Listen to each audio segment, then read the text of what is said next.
अस्सलामुअलैकुम। आज हम बनाने वाले हैं हैदराबादी मटन बिरयानी।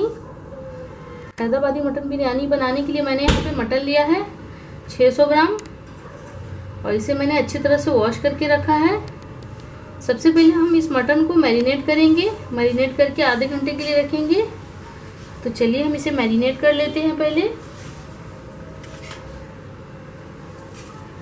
सबसे पहले हम इसमें डालेंगे 1 टीस्पून नमक,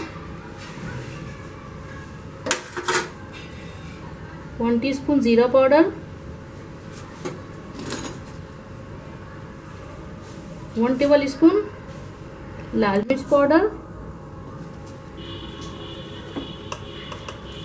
1 टीस्पून धनिया पाउडर,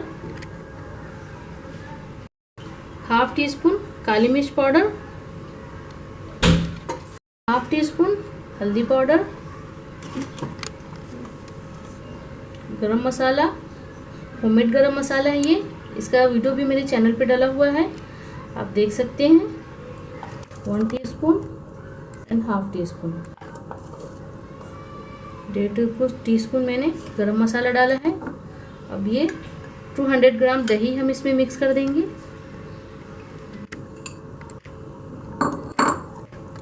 और इसे हम अच्छी तरह से मिक्स करके आधे घंटे के लिए,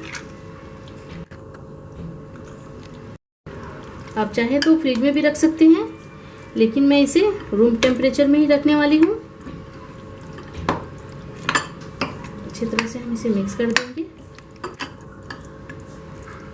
1 टीस्पून हम इसमें अदरक लहसुन भी डालेंगे। 1 टेबल स्पून अदरक लहसुन का पेस्ट, ये पहले ही डालना था लेकिन मैं भूल गई डालना। और इसे हमें अच्छी तरह से मिक्स कर लेना है। मिक्स करके हम इसे आधे घंटे के लिए ढककर रूम टेम्परेचर में भी रख देंगे। उसके अलावा मैं आपको चावल दिखा देती हूँ। 600 ग्राम चावल है ये इंडिया गेट चावल है। इसे भी हम आधे घंटे के लिए सोक करके रख देंगे। जब तक हमारे गोश्त को मैंने मैरिनेट करके रखा है उतनी देर के लिए हम ये चावल को भी वॉश करने के बाद इसमें पानी रखकर सोक करने के लिए आधे घंटे के लिए रख देंगे। उसके बाद मैं आपको बताती हूँ। आधे घंटे हो गए हैं हमारे मटन को मैरिनेट हुए, तो चलिए हम इसे बघाड़ना शुरू करते हैं। मैं थोड़े से मसाले बता रही हूँ आपको। ये हमारे बघाड़ में चाहिए 2-3 सिनेमन स्टिक का टुकड़ा है, 1 बे लीफ है, 1 चक्र फूल है, 4-5 लौंग है और 4 इलायची है। तो चलिए हम इसे बघाड़ते हैं। 150 ml के करीब मैंने इसमें ऑयल डाला है।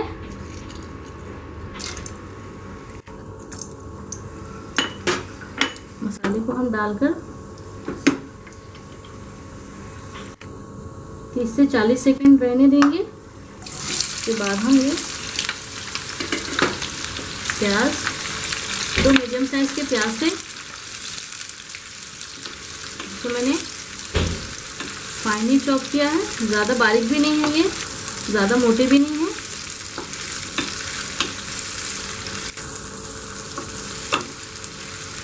और इसे हमें गोल्डन ब्राउन होने तक फ्राई करना है। इतना ही कलर चाहिए हमें। जैसे हमारे प्याज का कलर गोल्डन हो जाएगा हम इसमें ये मटन ऐड कर देंगे।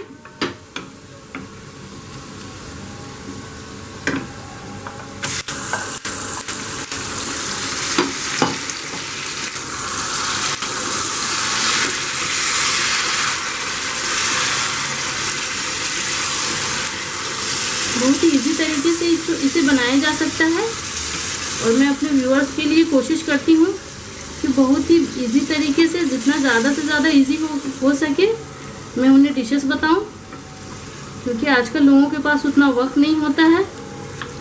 बहुत सारे लोग जॉब भी करते हैं जिन्हें कम वक्त में बहुत ही जल्दी जल्दी बनाना होता है खाना, और उन्हें भी अच्छा खाने का दिल करता है।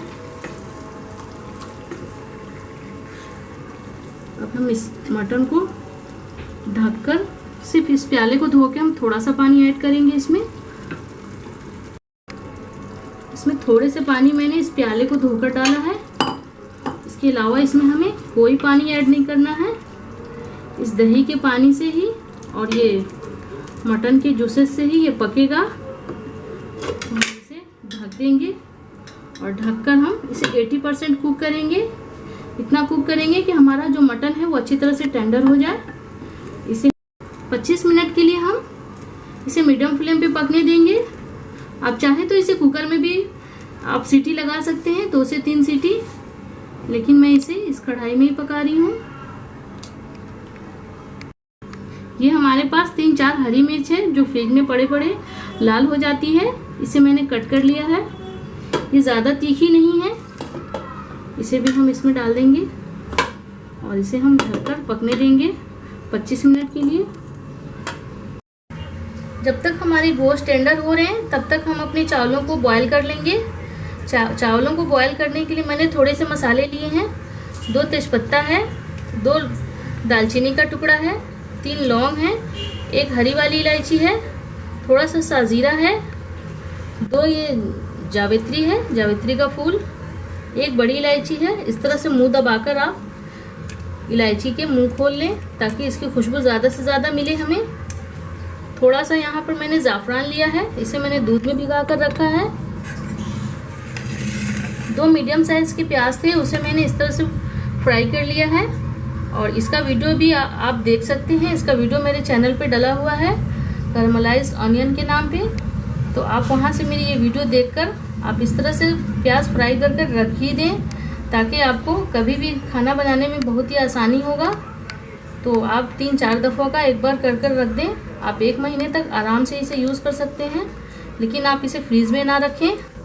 तो चलिए हम गैस ऑन करते हैं और चावलों को उबालते हैं अपने। यहाँ पर मैंने गैस को ऑन कर दिया है और इस बेसिन में मैंने 2 लीटर पानी लिया है। हमारा चावल 600 ग्राम है, उसका हमें 1/4 पानी डालना होता है, तो इसलिए मैंने 2 लीटर पानी लिया है। जैसे हमारे पानी में उबाल आएगा हम इन मसालों को शामिल करेंगे और नमक डालेंगे और नमक को शामिल करके उसके बाद हम चावल को ऐड करेंगे। जैसे हमारे पानी में उबाल आता है मैं आपको दिखाती हूँ। पानी में हमारी बॉयल आ गया है, अब हम ये सारे मसाले इसमें डाल देंगे। नमक हम यहाँ पर 2 टीस्पून डालेंगे। नमक हम इस पानी के मुताबिक डालेंगे, ना कि चावल के मुताबिक। आप चाहें तो नमक ऐड टेस्ट कर सकते हैं यहाँ पर। उसके बाद हम ये चावल अपने सारे चावल शामिल कर देंगे हम इसमें। सारे चावलों को शामिल कर दिया है मैंने। अब हम इस चावल को 80% कुक कर लेंगे। 70 to 80% हमें इसे कुक करना है। 25 मिनट हो गए हैं हमारे मटन को पकते हुए मीडियम फ्लेम पे।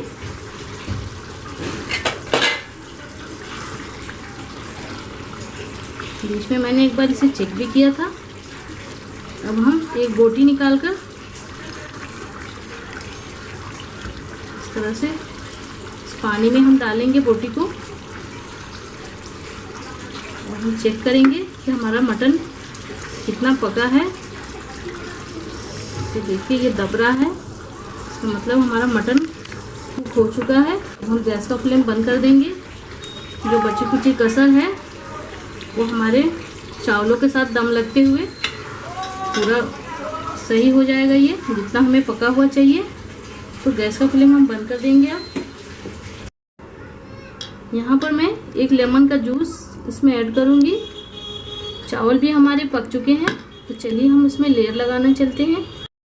लेयर लगाने के लिए मैंने यहाँ पे एक बेसन लिया है, उसमें हम ये सबसे पहले चावल का लेयर लगाएंगे।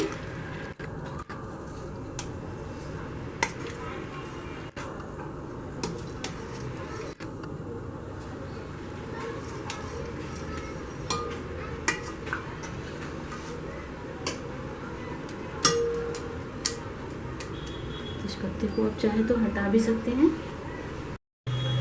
चावलों का लेयर लगाने के बाद हम यहाँ पे थोड़ा सा हरा धनिया डालेंगे, थोड़ा सा पुदीने के पत्ते, फ्राई अनियन,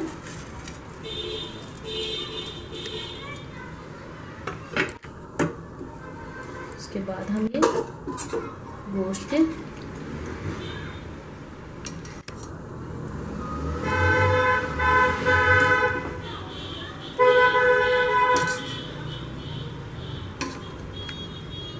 चावलों में हमारे गोश्त में हमारे पानी था, इसलिए हमें स्टीम बनने में ज़्यादा दिक्कत नहीं होगी। अगर आपका गोश्त ज़्यादा सूख जाए, पानी ज़्यादा ना रहे, तो आप वहाँ पर 1 कप दूध स्टीम होने के लिए डाल सकते हैं।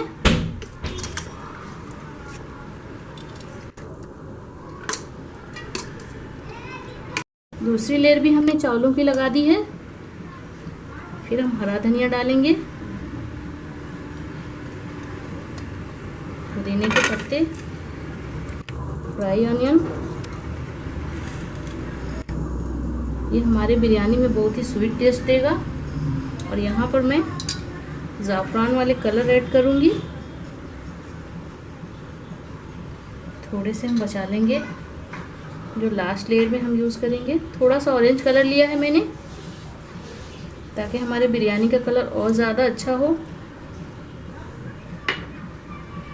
और उसके बाद हम दूसरी लेयर भी गोश्त की लगा देंगे।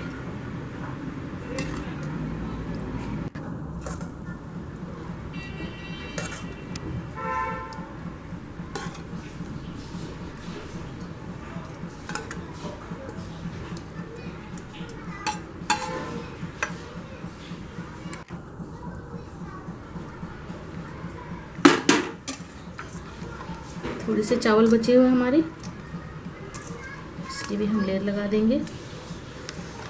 चावल थोड़ी गर्म है, इसलिए मुझे परेशानी हो रही है।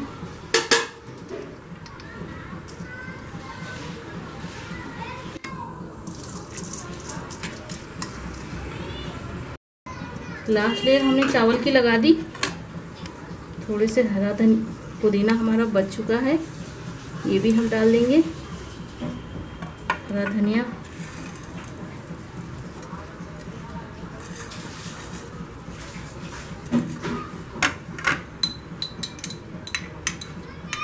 ज़ाफ़रान जो थोड़े से बच गए थे, ये भी हम डाल देंगे एक ही साइड में। और हम इसे अब ढक देंगे, और ढक के अब हम इसे दम देंगे। बेसन को मैंने गैस पे रख दिया है। गैस का फ्लेम हम ऑन कर देंगे। और मैंने एक यहाँ पे टवल लिया है, मोटा सा टवल लिया है, इसे मैंने गीला कर लिया है। आप चाहे तो कोई भी कॉटन का कपड़ा ले सकते हैं। और उसे हम इसके ऊपर रख देंगे, और इसे अब हम दम दे देंगे। दम देने के लिए अगर आपके पास इस तरह से मोटे तले का बेसन ना हो, तो आप तवे के ऊपर इसे रखकर दम दे सकते हैं। अगर आपके बेसन का तला जो है अगर पतला हो, तो आप उसे मोटे से तवे, आपके घर में जो रोटी पकाने का तवा होता है नॉर्मली, उसके ऊपर उस बेसन को रख दें। उसके बाद उसे आप दम दे सकते हैं। यहाँ पर मैं इसे 6 मिनट हाई मीडियम फ्लेम पे दम दूंगी। उसके बाद 10 मिनट मैं इसे स्लो फ्लेम पे दम दूंगी। इस तरह की स्टीम बननी चाहिए आपकी बिरयानी में। अगर इस तरह की स्टीम नहीं बनेगी तो बिरयानी उतनी अच्छी नहीं बनेगी। तो देखिए, थोड़ा सा मैं खोलकर आपको दिखा रही हूँ। और इसे अभी और हमें 10 मिनट के लिए स्लो फ्लेम पे पकने देना है।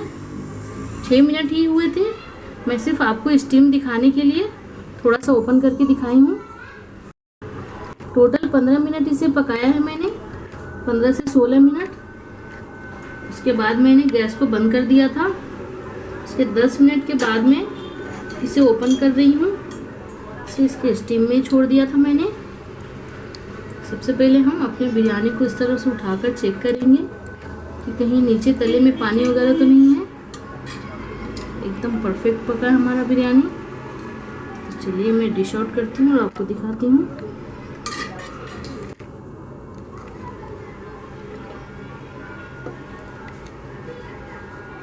हमारी हैदराबादी मटन बिरयानी बनकर तैयार है। तो आप भी इस तरह से बनाएं और इसे आप रायते के साथ, सलाद के साथ सर्व करें। इंशाल्लाह आगे मैं रायते का भी वीडियो आपको बताने वाली हूँ। तो मेरी वीडियो अच्छी लगे तो वीडियो को लाइक करें, चैनल को सब्सक्राइब करें और बेल आइकन ज़रूर दबाएं ताकि लेटेस्ट वीडियो का नोटिफिकेशन मिलता रहे। और मुझे अपनी दुआओं में याद रखें। तो मिलते हैं आपसे एक और नई रेसिपी के साथ। तब तक के लिए अल्लाह हाफ़िज़।